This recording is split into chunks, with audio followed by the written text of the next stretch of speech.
पाकिस्तान के मुल्लाओं का कहना है कि फ्रांस के सफ़ीर को निकाल दिया जाए।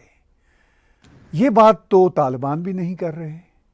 तालिबान तो उल्टा कह रहे हैं कि फ्रांस वालों आकर हमारे यहाँ एम्बेसी खोलो, पूरी दुनिया के जो वेस्टर्न कंट्रीज़ हैं और जो भी कंट्रीज़ हैं दुनिया भर के, वो एम्बेसी खोलें और इसके साथ साथ पैसा दें हमें।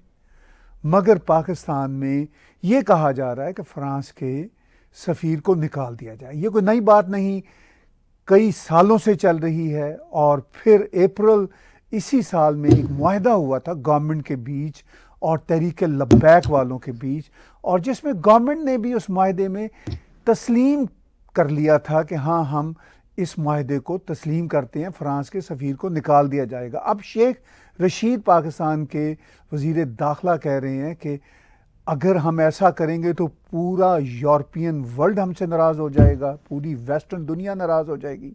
तो आफ्टर ऑल सिचुएशन क्या है? इस्लामाबाद से हमारे साथ जुड़ी हुई हैं आपकी बहुत ही फेवरेट मुबस्सर, और इसके साथ साथ जो ग्राउंड रियलिटीज़ हैं उनको किस तरह वो देखती हैं। मैं वेलकम करता हूं आरजू कासमी साहिबा का।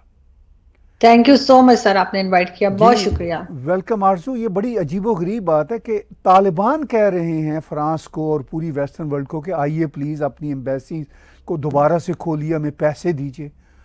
मगर पाकिस्तान के मुल्ला तो तालिबान से भी दो हाथ आ गए हैं, वो कह रहे हैं कि इसको निकाल दिया जाए। तो क्या सिचुएशन है? सर सिचुएशन यही है कि पहले ये लाहौर में निकले थे सारे मुल्ला, क्योंकि इनका जो गढ़ है लब्बैक वालों का, वो लाहौर है। तो पहले इन्होंने लाहौर में ये इन्होंने प्रोटेस्ट किया और लाहौर में इन्होंने ये बैठे रहे, और अब ये निकल पड़े हैं इस्लामाबाद की तरफ और फैज़ाबाद की तरफ, जो रावलपिंडी और इस्लामाबाद के बीच में जैसे कहना चाहिए कि जिसको जोड़ता है, जो दोनों सिटीज़ को। और अब इनका प्लान यही है कि यहाँ आके बैठेंगे और यहाँ पे हंगामा करेंगे। पहले लाहौर में इंटरनेट बंद कर दिया गया था, मोबाइल सर्विसेज नहीं चल रही थी। अब लाहौर वालों ने शुक्र अदा किया होगा कि ये निकल गए हैं, और अब भुगतेंगे रावलपिंडी और इस्लामाबाद वाले। लेकिन ऐसी कोई मुझे कम से कम ऐसा नहीं लगता कि इनका कुछ मजहब से कोई ताल्लुक है, या ये चाहते हैं कि एम्बेसडर को निकाला जाए, बल्कि ये एक प्लान करके इन लोगों को बाहर भेजा जाता है हमेशा से। पहले भी जब इनके लीडर खादिम हुसैन रिजवी जब जिंदा थे, तब भी उन्होंने किसी तरह का प्रोटेस्ट किया था, और उसके बाद ये लोग पैसे लेके चले गए थे। उसकी वीडियोस भी मौजूद हैं और पिक्चर्स भी हैं।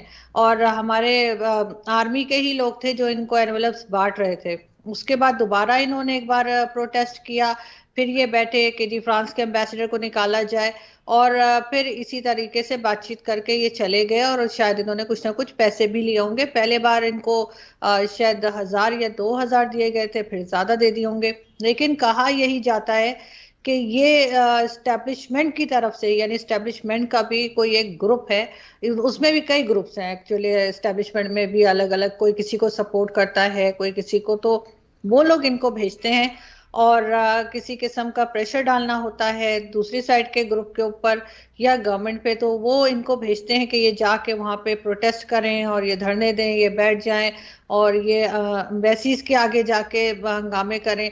और जिस वक्त उनका मतलब निकल जाता है, या उनको लगता है कि अब हमारा काम हो चुका है, तो इनको वापस बुला लिया जाता है। अभी भी यही होगा, ये आके बैठेंगे।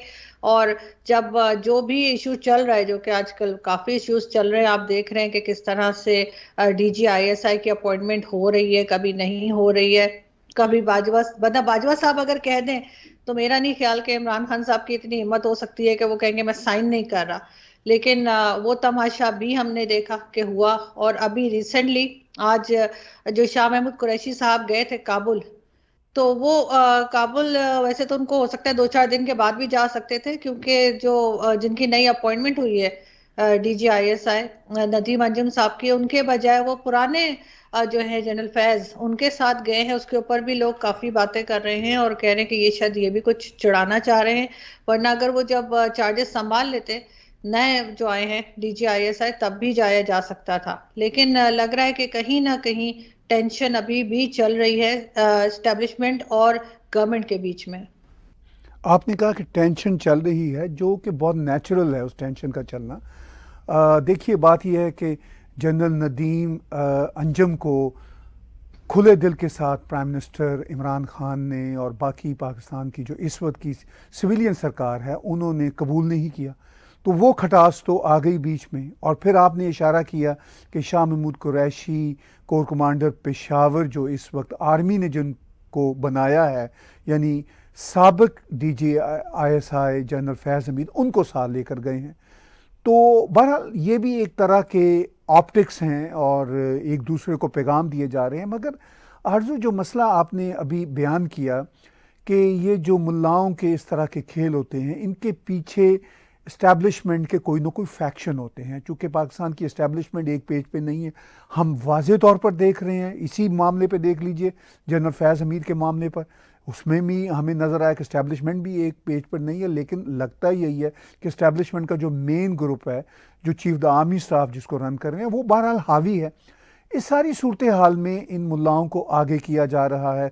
क्या इसका मकसद जो पाकिस्तान की पॉलिटिकल इस वक्त टर्मोइल है उससे नज़रें हटाना है, नंबर एक?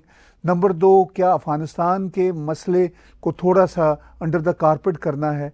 और नंबर तीन, जो इस्टेब्लिशमेंट और सिविलियन गवर्नमेंट के बीच में एक रखने चल रहे हैं, उनको छुपाना है? क्या ये तीनों चीज़ें आपको नज़र आ रही हैं? सर बिल्कुल, ये तीनों ही चीजें हैं, क्योंकि गवर्नमेंट से जो अभी रिसेंट कहना चाहिए महंगाई बढ़ी है, फ्यूल प्राइस इंक्रीज हुए हैं, लोग चिल्ला रहे हैं, लोग शोर मचा रहे हैं। वो चीज इमरान खान की गवर्नमेंट से हैंडल नहीं हो रही। उनके मिनिस्टर्स आके उल्टे सीधे स्टेटमेंट्स दे रहे हैं, तो उस चीज से भी नजर हटाना चाह रहे हैं वो। साथ साथ सबने सभी ने देखा है, बहुत वाजे तौर पे देखा है कि बाजवा साहब के साथ जो है वो उनकी बात नहीं बन पा रही है, जो कि लोग उम्मीद तो कर रहे थे, क्योंकि हर गवर्नमेंट के साथ ऐसा होता है। जो भी पाकिस्तान में गवर्नमेंट आती है वो कुछ दिनों के बाद उसकी स्टैब्लिशमेंट से नहीं बनती, लेकिन जितना सोचा था उससे काफी पहले इमरान खान साहब के साथ जो है ये टेंशन बन गई है, वो भी लोगों को नजर आ रहा है। साथ साथ करप्शन केसेस और कई दूसरी चीजें, यहाँ तक के तालिबान का जिस तरह से इन्होंने साथ दिया, और अभी सारी दुनिया से जैसा ये हो रहा है कि जी जो बाइडेन ने कॉल नहीं किया, कभी कुछ तो इंडिया के साथ भी टेंशन है। तो ये सारी चीजों को ये हटाना चाह रहे हैं, और इनको कोई तरीका समझ में नहीं आ रहा। पहले तो ये होता था ना कि कोई बात हो गई तो फौरन कह देते थे कि इंडिया ने अटैक कर दिया, इंडिया ने ये कर दिया। अब इंडिया भी खामोश बैठा है, कुछ नहीं कह रहा, चाहे कुछ भी हो रहा हो कश्मीर में। वो ठीक है, उनके टीवी पे बात होती है, उससे आगे कुछ बात नहीं होती। तो अब इन्होंने यही सोचा होगा कि ये तहरीके लब्बैक वाले पहले आके बैठ जाएं, उनका हंगामा चलेगा, तो लोगों की अटेंशन डाइवर्ट होगी। लेकिन साथ साथ एक चीज और है कि ये जो अपोजिशन पार्टीज हैं वो दोबारा से मिल गई हैं आपस में, जो अलग हुई थी पीपल्स पार्टी और नून लीग, उनमें फिर बातचीत शुरू हो गई है। वो दोबारा से फिर सामने आ गए हैं, और अब वो भी, उनका भी इनफैक्ट उनका भी एक प्रोटेस्ट और उनका भी एक पार्लियामेंट की तरफ मार्च शुरू हो चुका है कल। और इस चीज से भी गवर्नमेंट परेशान है, क्योंकि चाहे जितनी मर्जी मजबूत हो, अपोजिशन से तो घबरा ही जाते हैं। तो ये सब चीजें जो है इनके लिए काफी परेशानी का बायस बन रही है। साथ साथ अजीब अजीब सी जो न्यूज आ रही थी कि कोई पुतला लेके उसमें सुइयां चुभोई जा रही हैं, कभी कबूतर काटा जा रहा है, और जादू टोने की बातें की जा रही थी, वो भी काफी हद तक लोग उसके ऊपर भी मजाक बना रहे थे। और साथ ही इमरान खान साहब का कई दिनों से ये है कि वो किसी जनाजे पे नहीं जाते, कहीं का भी हो, यहाँ तक के डॉक्टर कदीर खान के जनाजे पे भी वो नहीं गए। किसी दूसरी कंट्री के लिए भी उनको मना कर दिया गया था, उनके घर की तरफ से या जहां से भी, कि जी आप समंदर के ऊपर ट्रैवल ना करें, वरना वो आपके लिए नुकसान होगा। साथ उनको ये बताया गया था कि अगर DGISI जो है वो दिसंबर या जनवरी से पहले चेंज हो गए तो आपकी गवर्नमेंट चली जाएगी। अब अगर इतना ही वो जादू टोनों पे यकीन करने लगेंगे तो जाहिर उन्होंने अपनी पूरी कोशिश की होगी कि वो इस चीज को रोक सकें, लेकिन वो नहीं रोक पाए। और अब देखते हैं कि उनके घर से जो बात की गई है या जादू टोने की जो बात की गई है, तो अब क्योंकि बाजवा साहब ने तो अपॉइंट कर दिया है नए DGISI, तो गवर्नमेंट रहती है या गवर्नमेंट चली जाती है, लेकिन उसमें बहुत हाथ इनकी अपनी परफॉर्मेंस का भी होगा अगर गवर्नमेंट जाती है। देखिए, आपने अभी कहा पीछे कि मुख्तलिफ जो ग्रोह हैं वो मुल्लाओं को अपने मफाद के लिए इस्तेमाल करते हैं और उनको मोहरे के तौर पर आगे बढ़ाते हैं। लेकिन मैं आपसे ये जानना चाहूँगा कि क्या ये जो जज्बात तरीके लब्बैक पाकिस्तान वालों के हैं, वो जो इस्लामिक जज्बा उनमें पाया जाता है कोट ऑन कोट कि हम बर्दाश्त नहीं करेंगे फ़्रांस के सफ़ीर को। और तरीके लब्बैक पाकिस्तान कोई छोटी ऑर्गेनाइजेशन नहीं है, मिलियंस लोग उनके साथ जुड़े हुए हैं, अपने फ़िरके के एतबार से भी और अपने जज्बे के एतबार से भी। तो क्या आपको लगता है कि ये सिर्फ़ और सिर्फ़ कोई चंद हज़ार लोग हैं, या ये जो माइंड सेट है ये अच्छे खासे लोगों का माइंड सेट है पाकिस्तान में? सर, ये माइंडसेट अच्छे खासे लोगों का माइंडसेट है।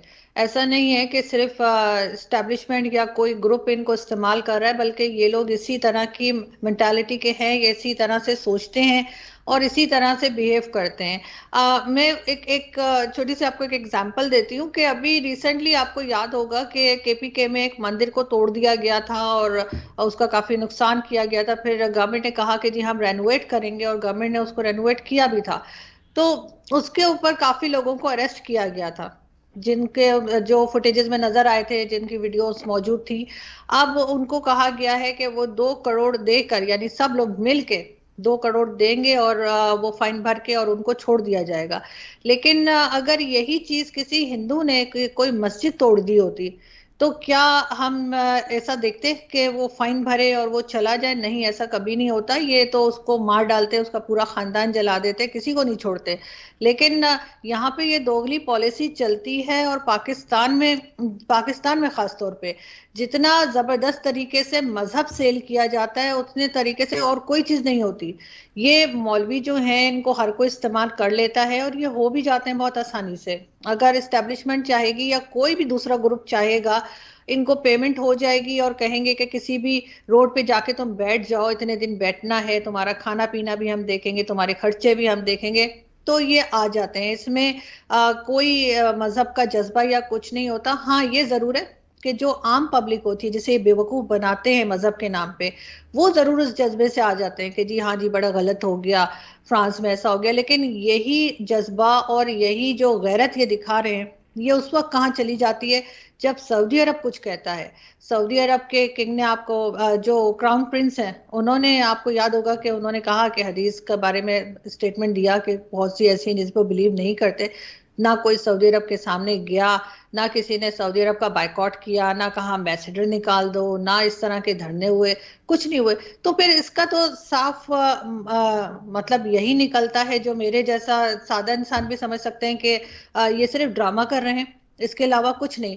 वरना हर कंट्री के लिए इनके अंदर जज्बात अलग तरह के क्यों उठते हैं? अगर यही चीज सऊदी अरब ने की होती तो इन्हें कोई फर्क नहीं पड़ता। लेकिन अगर फ्रांस में हो रहा है तो ये अपना रिएक्शन दिखा रहे हैं, और अभी तक दिखा रहे हैं। अब कह रहे हैं कि जी हम लास्ट टाइम जो हमसे शर्तें लिखवाई गई थी और हमारे साथ जो बातचीत की गई थी, उसके ऊपर अमल नहीं हुआ है, इसलिए हम वापस आ रहे हैं। लेकिन ऐसा कुछ भी नहीं है। ये सब लोग जानते हैं कि ये क्यों वापस आ रहे हैं, क्योंकि अभी गवर्नमेंट भी कमजोर हो चुकी है, और बहुत हद तक कमजोर हो चुकी है। उसको जैसे कहते हैं ना, सिर्फ एक धक्का लगने की देर है। ये जब इस तरह के लोगों को लेकर आएंगे सामने और प्रोटेस्ट करेंगे, गवर्नमेंट हैंडल नहीं कर पाएगी, तो अपने आप ही गिरेगी। अभी बलूचिस्तान में भी आपको मालूम होगा कि वहां पे भी जो है वोट ऑफ कॉन्फिडेंस मांगा जा रहा है, वहां के जो गवर्नमेंट है उससे, वहां की जो असेंबली है उससे। तो ये हर तरफ से जो है कमजोरी अब सामने आ गई है गवर्नमेंट की। अब देखते हैं कि ये हैंडल कैसे करते हैं इसको। देखिए, आपने जिक्र किया कि फ्रांस में जो कार्टूनों का मामला था उस पे ये हंगामा कई सालों से चल रहा है, और आपने फिर सऊदी अरब का जिक्र किया कि जब क्राउन प्रिंस कहते हैं कुछ अहादीस के बारे में तो उस पर ये खामोश रहते हैं। उससे बड़ी बात आरजू जो हमने रिसेंटली देखी कि चाइना ने कुरान शरीफ की ऐप को रिमूव करने का हुक्म दिया, और वो रिमूव भी हो गई। और इसके अलावा चाइना में मुसलमानों का जो हाल है वो भी आपके और मेरे सामने है। तो उस ऐप के रिमूव होने पे, यानी कुरान शरीफ को प्रमोट ना करने का जो चाइना का फैसला है, उस पे कोई एहतजाज क्यों नहीं होता? क्या वजह है? वो जो अवाम में इतना ज़्यादा जज्बा भी है पाकिस्तान में, मैं सिर्फ इन मुल्लाओं की बात नहीं करता जो पैसे लेके या अपने मफादात की बुनियाद पर सारा स्टेज लगाते हैं, मगर अवाम जिनमें इतना जज्बा है और वो वाकई है, वो क्यों फिर बाहर नहीं निकलते, और ये तंजीमें क्यों उनके साथ चाइना की जो इस्लाम की दुश्मनी है उसके बारे में क्यों ये बात नहीं करते? सर गवर्नमेंट और इस तरह की जो तंजीमें हैं जो बाहर निकलती हैं एहतजाज करने, इस तरह के प्रोटेस्ट करने, वो तो चाइना के लिए तो ऑब्वियसली नहीं निकलेंगी, क्योंकि गवर्नमेंट सपोर्ट नहीं कर रही, स्टैब्लिशमेंट सपोर्ट नहीं कर रही, कहीं से सपोर्ट नहीं किया जा रहा। जो आम पब्लिक है उसको, जो इनके पास जमा होते हैं वो लोग होते हैं जो फ्री के नान खाने आए होते हैं। उनको चाहिए होते हैं कि जी नान मिल रहे हैं, छलियां मिल रही हैं, खाना उनके बिरयानी मिल रही है, तो वो पहुंच जाते हैं नारे लगाने, वो पहुंच जाते हैं वहां पे बैठने के लिए, क्योंकि पब्लिक इस वक्त काफी ज्यादा परेशान है और फाइनेंशियली जो है सभी की हालत खराब है। लेकिन क्योंकि चाइना के लिए इस तरह का कोई प्रोटेस्ट नहीं होता, कोई खास ग्रुप ऐसा सामने नहीं आता, तो आम पब्लिक भी आराम से बैठी रहती है। और वैसे भी अगर आप इस तरह के ग्रुप्स को फंडिंग ना करें तो शायद वो फ्रांस के लिए भी बाहर नहीं निकलेंगे, वो किसी के लिए भी बाहर नहीं निकलेंगे, क्योंकि इस वक्त जो हालत लोगों की हुई भी है, लोग यहाँ पे बहुत ज्यादा जॉबलेस हैं, लोगों ने अपने बच्चों को स्कूलों से निकाल लिया है क्योंकि वो फीस नहीं दे पा रहे। लोगों की हालत बहुत पहले से कहीं ज्यादा खराब है। जो ये दिखाते हैं ये तो क्योंकि एक तरह से सेंसर्ड किस्म का मीडिया चलता है, मीडिया को इजाजत नहीं है कुछ बोलने की, तो आम लोगों की वो बात बहुत कम दिखा पाते हैं। तो जिसके घर में जो है वो खाने को नहीं होगा, जिसके घर में यूटिलिटी बिल्स के पैसे नहीं होंगे, वो ये सब बातें नहीं सोचता। ये सारी जिसे हमारे यहाँ बोलते हैं ना खुराफात, जो है ये भरे पेट की होती हैं। क्या जी वो चाइना ने जो है वो ऐप रिमूव करा दी या फ्रांस ने क्या कह दिया, लेकिन जिस वक्त लोगों के घर में कुछ नहीं होगा खाने के लिए तो उनको ये सब बातें नहीं सूझेंगी। और इन लोगों के साथ इसलिए निकल आते हैं जो अभी प्रोटेस्ट कर रहे हैं, क्योंकि ये लोग उनको 2 वक्त का खाना देते हैं, कम से कम उनके 3-4 दिन तो निकल ही जाते हैं। वो भी आ जाते हैं, अपनी फैमिली में से भी लोगों को ले आते हैं, बच्चों को भी ले आते हैं, चलो बैठे नारे भी लगा रहे हैं, खाने पीने को भी मिल रहा है, और इनका ट्रांसपोर्ट का खर्चा भी उठाया जाता है। ऐसा नहीं है कि वो अपने तौर पे आते हैं, उनका हर तरह का खर्चा डेली उनको पैसे भी दिए जाते हैं कि तुम 2 दिन बैठोगे तो डेली के हिसाब से अगर 500 भी दे रहे हैं तो उनको तो वैसे तो काम मिल रहा नहीं है, मजदूर हैं। इस्लामाबाद में बहुत सी रोड्स ऐसी हैं जहाँ पे मजदूर बैठे हुए अपना सामान लेकर, और उनको कोई नहीं बुलाता कि काम के लिए, क्योंकि लोगों के पास पैसे नहीं है। लोगों ने जिस जो पहले तरीका था उससे रहना छोड़ दिया है। ठीक है, जिसके पास जैसा भी घर में पेंट हुआ हुआ है, जैसी भी दीवार बनी हुई है, लोग कहते हैं इसी में गुजारा करो। तो इस तरह के लोग अब इनको पहले से ज्यादा तादाद में मिल जाते हैं, जो थोड़े से पैसों के लिए, थोड़े से खाने के लिए इनके साथ आ जाते हैं। अगर ये चाइना के लिए करना चाहेंगे तब भी इनको ये सारी फंडिंग करनी पड़ेगी कि लोगों को खाना दें, पैसे दें, तब आएंगे। अदरवाइज लोगों को कोई फर्क नहीं पड़ता, लोगों को अपनी पड़ी हुई है कि इस वक्त करें तो क्या करें। बहुत आपने अहम बात की कि ये सिर्फ और सिर्फ जज्बे का काम नहीं है, बल्कि इसमें लोगों की तफरी इन्वॉल्व है, इसमें लोगों का रोज़गार इन्वॉल्व है, लोगों को खाने पीने के पैसे मिलते हैं, ट्रांसपोर्टेशन मिलती है। तो ये सारे का सारा जो खेल है ये ऑर्केस्ट्रेटेड भी है, और इसके साथ साथ जाहिर है एक माइंडसेट भी है। तो ये सारी चीज़ें एक दूसरे के साथ मिली हुई हैं। मगर अब जो तहरीक लब्बैक पाकिस्तान के धरने मुल्क भर में फैलने शुरू हो गए हैं और ये इस्लामाबाद उसका मरकज़ बनता चला जा रहा है, पाकिस्तान के पॉलिटिकल कमेंटेटर कहते हैं कि इससे एक मकसद तो ये है कि साद रिजवी की रहाई मुमकिन बनाई जाए। वो तो मुझे को बहुत बड़ा एम नहीं लगता। मुझे ज़ाती तौर पर यहाँ पर बैठे हुए, पाकिस्तान से दूर बैठे हुए नज़र ये आता है कि ये जो एम है ये पॉलिटिकल जो टर्मोइल चल रहा है उसको और बढ़ाने के लिए फ्यूल का काम करेगा। तो इसका फ़ायदा किसको होता नज़र आता है? मैं इसमें एक बात जोड़ना चाहूँगा आरजू, चूँकि हमने देखा कि तरीके लब्बैक वालों के जनरल फैज़ हमीद के साथ बहुत अच्छे रिश्ते रहे हैं, तो क्या वो इस्टेब्लिशमेंट के उस फैक्शन के हाथों इस्तेमाल होंगे? चूँकि इमरान खान अभी बहुत ज़्यादा मजहबी कार्ड्स भी खेल रहे हैं, तो क्या ये उनके हक में इस्तेमाल होंगे या ये जो धरने और प्रोटेस्ट हैं ये उसके खिलाफ जाएंगे, या किसी को पता नहीं कि ये बम किस तरफ फटेगा, इधर फटेगा या उधर फटेगा? सर अभी तो कुछ कहना मुश्किल है, लेकिन अगर किसी को हटाना ही हो ना, तो फिर वो चाहे मजहबी कार्ड खेले ना खेले, कोई भी गेम खेले, अगर हटाने का सोच लिया हो, या कम से कम ये सोच लिया हो, जो लोग लेकर आए हैं इमरान खान को, अगर उन्होंने ये सोच लिया है कि हमने इसको ठीक है टाइम पूरा करने देना है, लेकिन ये हालत कर देनी है कि दोबारा मुंह दिखाने के काबिल ना रहे, तो फिर वो हर तरह से इस्तेमाल करेंगे इनको और हर तरह से इनको टेंशन देंगे। मेरा ख्याल है ये सिर्फ और सिर्फ गवर्नमेंट को टेंशन देने के लिए है और कुछ नहीं है। इससे होगा ये कि इनका नाम और खराब हो जाएगा, चाहे इनके पीछे कोई और हो। जैसे लोग बहुत दफा कहते हैं कि ये तो पपिट है, मैं खुद कहती हूँ अपने दोस्तों से कि जब ये पपिट हैं तो हर चीज का इल्जाम इन पे क्यों आ रहा है, लेकिन होता यही है कि क्योंकि ये सामने तो यही दिखाए जा रहे हैं, तो हर तरह से फिर इनका नाम जब खराब हो जाएगा तो जब नेक्स्ट इलेक्शन होंगे तो उसमें ये नहीं आ पाएंगे। दो तरीके हैं, या तो ये आ नहीं पाएंगे या फिर ये किया जाएगा कि जी जो पब्लिक है वो खुद बाहर आके कहेगी कि जी फौज को ले आइए, इसलिए कि इन लोगों से जो है वो तो गवर्नमेंट चलाई नहीं जाती चाहे कोई भी पार्टी आ जाए।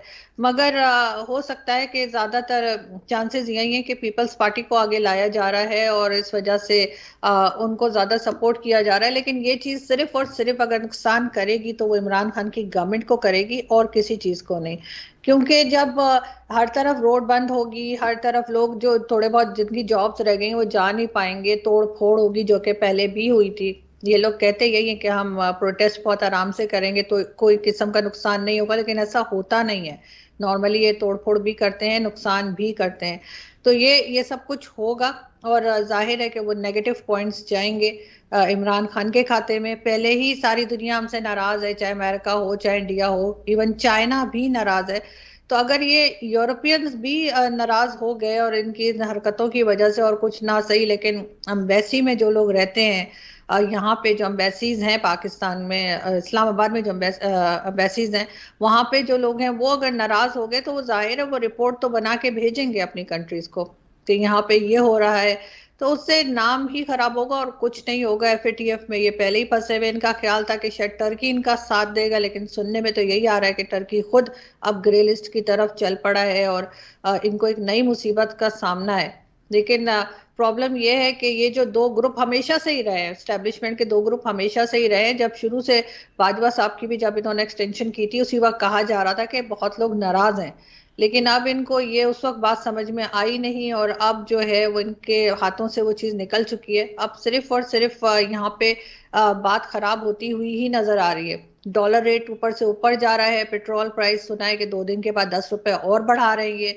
तो लोगों की तो पहले इमरान खान साहब कहा करते थे ना, मैं चीखें निकलवा दूंगा अपोजिशन के लिए, लेकिन अब इन्होंने आम पब्लिक की चीखें निकलवा दी हैं और इनका एक तरह से काफी ज्यादा इंप्रेशन खराब हो चुका है। इनके अपने लोग जिन्होंने इनको वोट दिए थे वो इनके खिलाफ बात कर रहे हैं। ये चीज इनके हक में नहीं जा रही है और सिचुएशन यहाँ पे काफी टेंस्ड है। आपने कहा कि सिचुएशन काफ़ी टेंस है, इसके साथ साथ पाकिस्तान का जो बैनुल-अक़वामी सतह पे इमेज है वो इन हंगामों की वजह से एक बार फिर ख़राब होगा, एक बार फिर रडार में आएगा। इस बात का एहसास जो पाकिस्तान में खेल खेलने वाले लोग हैं या इदारे हैं या मुख्तलिफ फैक्शंस हैं, चाहे वो इस्टेब्लिशमेंट के हों चाहे वो पॉलिटिकल पार्टीज़ के हों, क्या उनको एहसास नहीं होता कि सारे खेल से पाकिस्तान कितना आइसोलेट हो रहा है और पाकिस्तान का इमेज इंटरनेशनल मीडिया में, इंटरनेशनल बरादरी में कितना ख़राब हो रहा है? इस बात का एहसास किसी को है वहाँ पे? सर मुझे नहीं लगता कि यहाँ पे इस बात का एहसास किसी को भी है, क्योंकि चाहे वो पॉलिटिशियंस हो, चाहे इस्टेब्लिशमेंट हो, चाहे हमारे रिटायर्ड फौजी हो, सबके सब की जो प्रॉपर्टीज हैं, पैसे हैं, सब कुछ बाहर है, बच्चे बाहर हैं, फैमिलीज बाहर हैं, इन्हें कोई फर्क नहीं पड़ता। ये जितना ज्यादा लूट सकेंगे, कंट्री को लूटेंगे, जितना ज्यादा नुकसान पहुंचा सकते हैं पहुंचाएंगे, उसके बाद ये बाहर चले जाएंगे। जैसे हमारा कौन सा आर्मी चीफ आपको पुराने आर्मी चीफ जो रिटायर्ड हुए वो आपको पाकिस्तान में नजर आते हैं? शायद कोई भी नहीं। और इसी तरह से हमारे जो पॉलिटिशियंस हैं वो भी बाहर निकल जाते हैं और यहाँ पे सिर्फ आम पब्लिक ही रह जाएगी और कोई नहीं। अभी आपने देखा होगा जो पेंडोरा बॉक्स एक निकला था, एक पेपर्स और निकले थे, उसमें हमारे कई पॉलिटिशियंस के नाम थे, हमारे कई फौजियों के नाम थे, लेकिन अनफॉर्चुनेटली कहूंगी मैं कि किसी इंडियन फौजी का नाम नहीं था। लेकिन इस चीज से लोग कुछ सीखते नहीं है, क्योंकि इन्हें कोई परवाह नहीं है। इनको तो डर तब होना जब इनकी अपनी फैमिली यहाँ पे रहती हो, इनके अपने यहाँ पे सामान हो, इनकी प्रॉपर्टी यहाँ पर हो। ये तो प्रॉपर्टी भी बाहर होती है इनकी, इनके पैसे भी बाहर, इनकी फैमिली भी बाहर है, ये अपना बैग उठाएंगे और ये निकल जाएंगे तो जैसे बाकी सब गए हैं। तो इस वजह से इनको इतना ज्यादा ये लोग टेंशन में नहीं है, इनको कोई परेशानी नहीं है, ये सिर्फ अपना टाइम पास कर रहे हैं और जैसे ही इनकी गवर्नमेंट के 5 साल मुकम्मल होंगे, ये भी इमरान खान साहब भी लंदन पहुंच जाएंगे और फिर वहां से बैठ के और वहां से सियासत होगी जैसे बाकी सब करते हैं। लेकिन यहाँ के लोगों की क्या हालत है, इसको पाकिस्तान को इन्होंने एक तरह से ऑलमोस्ट फेल्ड स्टेट बना दिया है। मतलब और क्या होती है फेल्ड स्टेट, कि जब आपके पास पैसे नहीं है, आपको कोई और देने को तैयार नहीं है, प्रोजेक्ट्स आपके सारे बंद हो गए हैं, और आप जो है फिर भी अभी इन्होंने जो रबीउल अव्वल पे इन्होंने इतना खर्चा कर दिया और कवालियां करवा रहे हैं और लाइट्स लगा रहे हैं और इतना ज्यादा इन्होंने बढ़ा दिया था अपना सिक्योरिटी वगैरह इस्लामाबाद की। वही पैसा ये कहीं और इस्तेमाल कर सकते थे।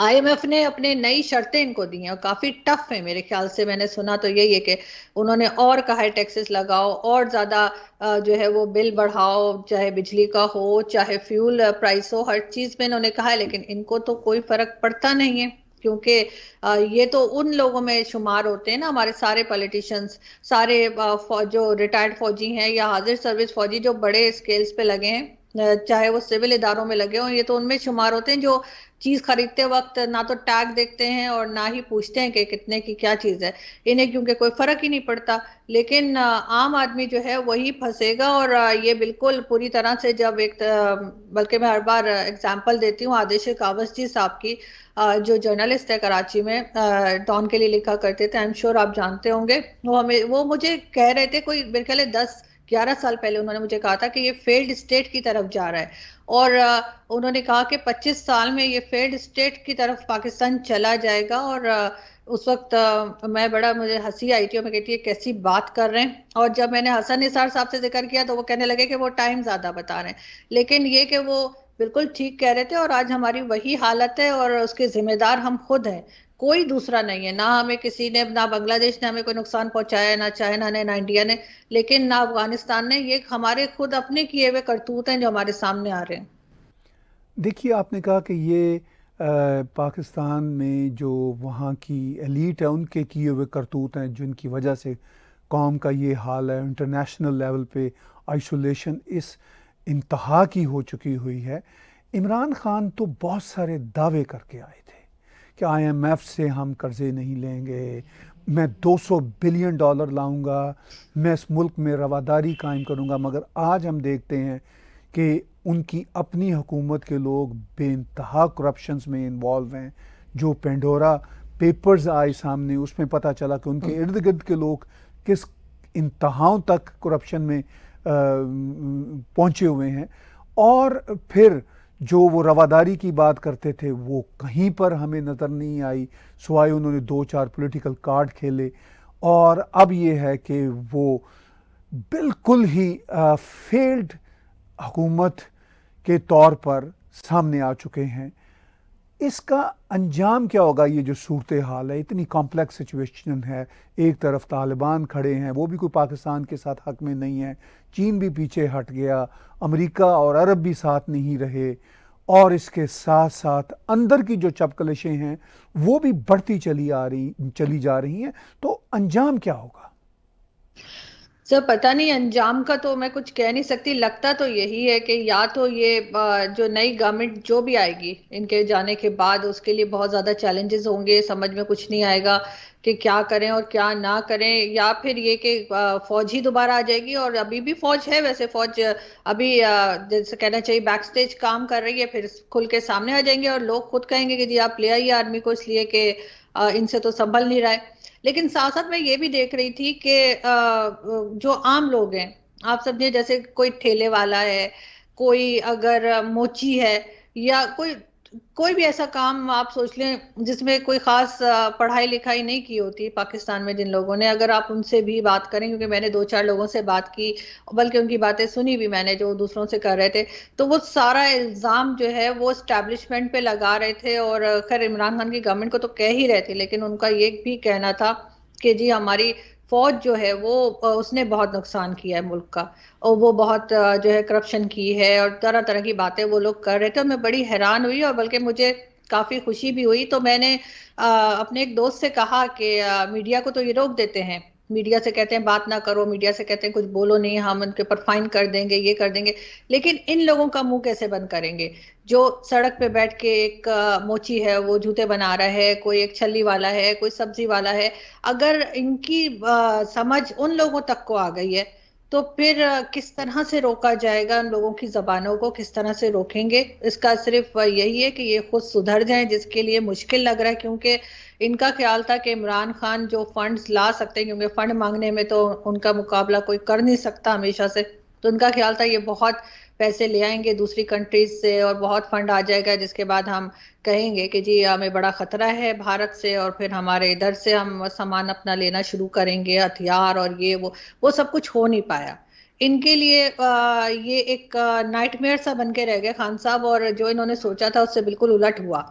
तो अब यही है कि ये यही सोचेंगे कि क्या किया जाए और किस तरह से जो है वो इनको हटा के कोई ऐसा लाया जाए जो दोबारा से कुछ थोड़ा बहुत संभाल सके, इसलिए कि बिल्कुल से खत्म करके और ये भाग जाए, ये चीज तो मेरे ख्याल है भी कुछ साल और लगेंगे इसमें, कि ये बिल्कुल से पाकिस्तान को एकदम ही फेल्ड स्टेट करके निकल जाए। उसमें अभी भी इनको कोई 10-12 साल फिर भी शायद लग जाए, लेकिन अभी फौरी तौर पे तो ऐसा कुछ नहीं करेंगे, लेकिन फिर भी इनके लिए बहुत मुश्किल है संभालना, क्योंकि अभी सिर्फ मुल्क के अंदर की बात ही नहीं है, लोग तो समझ ही गए हैं कि क्या हो रहा है, लेकिन अनफॉर्चुनेटली दुनिया भी समझ गई है कि हम किस तरह से हैंडल कर रहे हैं चीजों को, और हम किस तरह से हमने तालिबान का साथ दिया, किस तरह से हमने अमेरिका के साथ क्या किया। तो जो भी हमने दाव पेच खेले, जो भी हमने टोपी ड्रामा किया, वो अब सबके सामने आ गया है। और अब इनके लिए ये प्रॉब्लम है कि इनके अंदर भी दो ग्रुप्स बन गए हैं, चाहे गवर्नमेंट हो चाहे एस्टेब्लिशमेंट हो, ये भी आपस में वो जो पहले एक पेज पे कहा जाता था, तो वो पेज भी अब इनका फट चुका है। और अब इनकी समझ में इनके भी नहीं आ रहा कि ये करें तो क्या करें, और अब यहाँ से भागे तो कैसे भागें,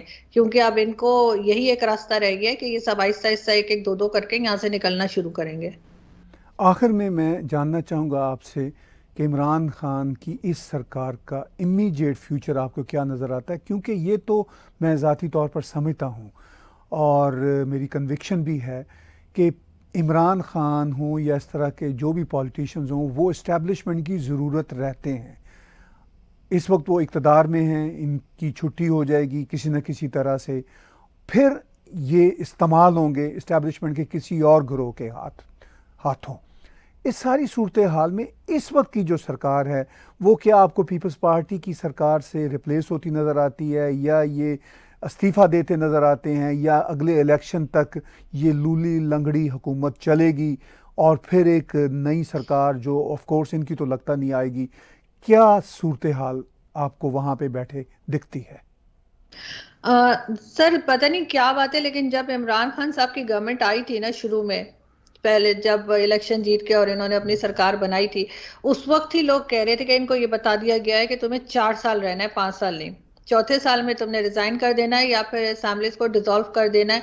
तो अब ये बात कहाँ तक सही होती है वो कुछ दिनों में पता लग जाएगा, क्योंकि 4 साल इनके कंप्लीट होने वाले हैं। लेकिन साथ ही हम देख रहे हैं कि बलूचिस्तान में बहुत हंगामा है, बलूचिस्तान की असेंबली जो है वो ऑलमोस्ट ऐसी हो गई है कि लग रहा है कि डिसॉल्व हो जाएगी, क्योंकि वहां पे जो है वो वोट ऑफ नो कॉन्फिडेंस के लिए बातचीत चल रही है, और उनको कहा जा रहा है कि जी वोट ऑफ कॉन्फिडेंस लें, लेकिन वोट ऑफ नो कॉन्फिडेंस भी उनको मिल सकता है। तो ये चीजें काफी ज्यादा हाई हो गई हैं। सिंध गवर्नमेंट के साथ भी इनके ताल्लुकात कुछ अच्छे नहीं जा रहे, और पंजाब गवर्नमेंट में भी जो चीफ मिनिस्टर हैं और जो लोग हैं उनके का जो परफॉर्मेंस है उसके ऊपर तो खान साहब खुद कहते हैं कि जी ये काम बहुत करते हैं, नजर नहीं आता। तो अब इसी तरह की चीजें अगर चलेंगी तो मेरा ख्याल, और इन्होंने एक दो बार कहा भी, इमरान खान साहब ने कहा कि मैं अगर मुझे सही नहीं लगा या परफॉर्मेंस नहीं दिखी तो मैं वक्त से पहले इलेक्शन करवा दूंगा। तो लग तो यही रहा है कि ये टाइम पूरा नहीं कर पाएंगे, 5 साल पूरे नहीं निकालेंगे शायद, और उससे पहले ही असेंबली को डिसॉल्व कर दिया जाएगा। लेकिन पीपल्स पार्टी नेक्स्ट इलेक्शन के लिए काफी पुरुमीद नजर आ रही है और उनको काफी सपोर्ट किया जा रहा है। तो आई थिंक नेक्स्ट टाइम चाहे 5 साल पूरे करें या ना करें, लेकिन नेक्स्ट इलेक्शन में ये नजर नहीं आ रहे। वैसे शाह महमूद कुरैशी साहब ये जरूर कह रहे हैं कि जी हमारे पास सामने चैलेंज है महंगाई का और दूसरी चीजों का, लेकिन अगला अगला इलेक्शन भी हम ही जीतेंगे। लेकिन शाह महमूद कुरैशी साहब का क्या है, वो तो पहले पीपल्स पार्टी में थे और दोबारा पीपल्स पार्टी में चले जाएंगे। वो तो कोई इश्यू नहीं है। और शेख रशीद और फवाद चौधरी साहब के लिए भी ये कहा जा रहा है कि दोनों सोच रहे हैं पार्टी बदलने का। तो अगर दोनों पार्टी बदलने का सोच रहे हैं, जो कि दोनों बड़े इंपॉर्टेंट हो गए, और हमेशा टाइम से जो है वो कहते हैं ना, जहां शिप डूबने लगता है वो दोनों ही निकल जाते हैं। तो लग रहा है कि ऐसा कुछ सीन बन रहा है। साथ ही इन्होंने जो फाइनेंस मिनिस्टर हैं शौकत तरीन साहब, उनको अब ये सेनेटर बनाने की तरफ चल पड़े। तो इन्होंने अपने एक सेनेटर से रेजिग्नेशन भी ले लिया और अब उनकी जगह उनको लेकर आने। तो ये इधर से उधर, उधर से इधर मोहरे कर तो रहे हैं, लेकिन जीतते हुए नजर नहीं आ रहे। बहुत शुक्रिया आरजू आपके वक्त का। आपने बहुत हमें इनसाइट दी हमारे व्यूअर्स को। इस वक्त की जो पाकिस्तान की सिचुएशन है उसको समझने में बहुत मदद मिलेगी आपके तबसरे से। हम ममनून हैं कि आपने हमें वक्त दिया। Thank you so much sir, बहुत शुक्रिया। व्यूअर्स, बातचीत सुन रहे थे आप आरजू काज़मी की, जिन्होंने पाकिस्तान की जो इस वक्त की पॉलिटिकल टर्मोइल वाली सूरत हाल है और जो मुल्लाओं का एक बार फिर धरना देने का ऐलान है और बल्कि लॉन्ग मार्च भी शुरू कर दिया है, उस सारे पे उन्होंने तबसरा किया। आज का बिला तकल्लुफ़ तजिया मेरे साथ और आरजू काज़मी साहिबा के साथ देखने और सुनने का बहुत शुक्रिया।